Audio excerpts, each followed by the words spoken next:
Para mariñeiros nós, para mariñeiros nós, para mariñeiros. Para mariñeiros nós, para mariñeiros nós, para mariñeiros.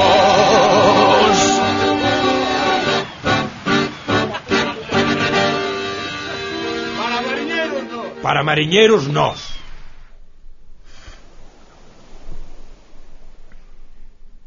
Coviñas desde hai un tempo pa aquí noto algo raro que non sei como explicar. Pero creo que ten que ver con ese programa de platillos volantes que tes a mala costumbre de ver. Pois sí que tes razón, compañeiro. Sinto máis lucido por ese tipo de cousas. Pero hai algo que nunca me atrevería a facer. A Ouija. Pois vaya tontería. Eso non che máis que a mala prensa. A Ouija, que pode predicir a fecha da morte. Síntese como unha sombra, vagando por toda a casa. Rotura de cristales, vasos, suicidios, etcétera, etcétera, etcétera. E oístes algunha vez algún testigo directo do que me contas? Ou é todo disque e seique? Pois sí que é certo, é. Solo lle contan en persona os que fan ese programa. Pois eso, todo un conto. Para ter audiencia necesitan inventar misterios. Pero que me dicirías se eu che digo que un conocido meu xogou a Ouija e ao contrario do que din nese programa da rubia, foi o único que se salvou dun accidente aéreo.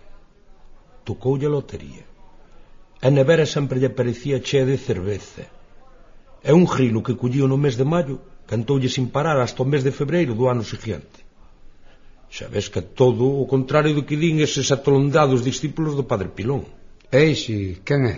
Ese é un que quixo facer a reconversión de Barreras e Dastano, facendo platillos volantes e máquinas do tempo. A quen se lle ocurre? Non sabe que en Galicia solo se desguaza?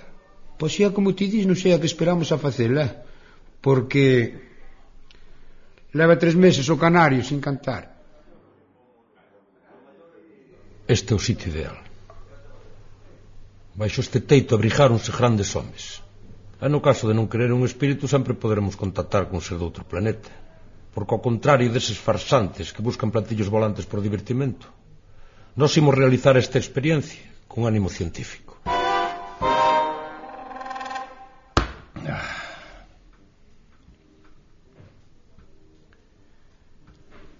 Que che parece se para empezar chamamos a un faciliño? Tirso do Couto, que ainda non apareciu desde que o levou ao mar hai un mes e debe de estar adorecido por falar cos que ainda quedamos vivos. Está vos percebes. E podemoslle preguntar se ainda ten o reloj Omega de ouro e se ainda anda. Paréceme moi boa pregunta. Imos poñer o dedo. Tirso, estás aí? Nada. Está tímido, Vai haber que agillonalo, a ver se lle ferva sangre. Crees que eu máis a túa sobrinha seremos felices se lle fago caso a súa demanda de jalear 6 veces ao día? Non. Debió de entrarlle algo nos oídos ao afogar e ora non nos oi, senón non se entende. E non será que Tirso nunca supo escribir? Nunca era no detalle, pero evidentemente ese é o problema. Temos que buscar outro. A ver, alguén que sepa escribir e que sepa onde hai un tesouro por aquí cerca.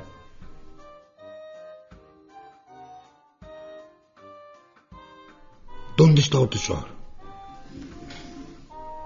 P. A. N. O. C. O. Panoco. Dame que este relucho de plepa. É o tesouro ao que se refire. A posta dos escachos de 4 kilos. Debe de ser ese raventasapos, ese bichicoma. Para o carro que xa che entendín a primeira. Para mariñeiros nós, para mariñeiros nós, para mariñeiros. Para mariñeiros nós, para mariñeiros nós, para mariñeiros. Para mariñeiros nós, para mariñeiros nós, para mariñeiros.